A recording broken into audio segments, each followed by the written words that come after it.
ওখানে কে? কে তুমি? বের হয়ে এসো বলছি, বের হয়ে এসো। আমাকে তুমি চিনতে পারবে না। আমি তোমার সব সময় আশেপাশেই লেগে থাকি। কে তুমি? সামনে এসো বলছি। আমি সামনে এলে তোমার সব কর্মকাণ্ড ফাঁস করে দেব লোকের সামনে। কে তুমি? তোমাকে আসতে হবে না, চলে যাও বলছি, ওখান থেকে চলে যাও। কোথায় যাব আমি?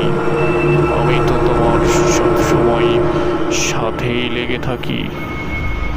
আরে বাহ, কে তুমি? কি নাম তোমার? আমি তোমার বিবেক। আমি তোমার সব কর্মকাণ্ড আজকে লোকের সামনে প্রকাশ করে দেব। না, তুমি এটা করতে পারো না, চলে যাও বলছি, চলে যাও, তোমাকে সামনে আসতে হবে না।